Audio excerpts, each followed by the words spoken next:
এর জন্য জীবন দিতে গিয়া বিবাহের কথা ভুলে গেছেন। আমার সাদের এত মান আর মর্যাদা আল্লাহর কাছে হয়ে গেছে। আমি দেখতে পাচ্ছি জান্নাতের হুর আর গিলমানেরা আমার সাদকে তাকবীর দিয়ে জান্নাতের মধ্যে নিয়ে যাচ্ছে। যেদিন যাবে গরুস্থানে মাটির কবরে,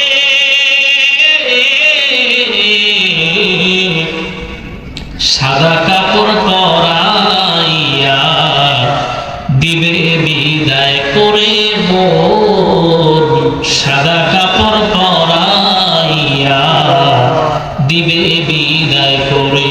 আজ তুমি সুখে আছো ফুল বিছানায়, সাজাইয়া দিবে তোমায়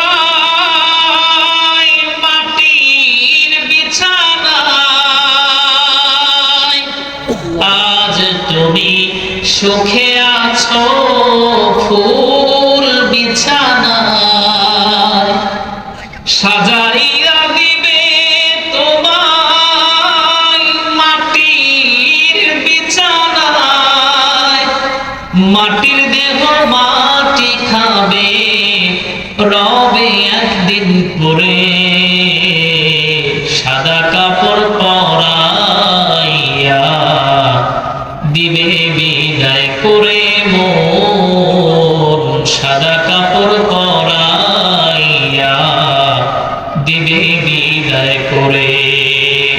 আমার ভাইরা, আমার বন্ধুগণ, আমি তিনজন সাহাবীর কথা, ব্ল্যাক ডায়মন্ডের কথা বলতেছিলাম, দুইজনের কথা বলে ফেলেছি। তিন নাম্বার এমন একজন ব্যক্তি যিনি সাহাবী নন, যিনি কোন নবী নন, যিনি কোন সাহাবী নন, কিন্তু তার ওয়াজগুলো, তার কথাগুলো আল্লাহর কাছে এত পছন্দনীয় মনে করেছেন আল্লাহ পাক কোরআনুল কারীমের 114টা সূরার মধ্যে তার একটা সূরা তার নামে আল্লাহ পাক নিজে দিয়ে দিয়েছে। সুবহানাল্লাহ।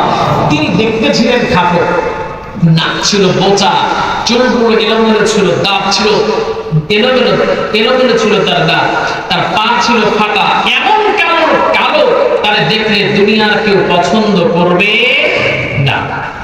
কিন্তু আল্লাহ পাক তার মানকে, তার দামকে আল্লাহ পাক অনেক অনেক গুণে বাড়িয়ে দিয়েছেন। আমার ভাইরা, আমার বন্ধুগণ, তার নাম লোকমান হাকিম। এত দাম আল্লাহ পাক তার বাড়িয়ে দিয়েছেন। লোকমান হাকিমের দাম কেন বেড়ে গেল? তিনি সন্তানকে ওয়াজ শোনাচ্ছিলেন, আমাদের মতো ওয়াজ নয়।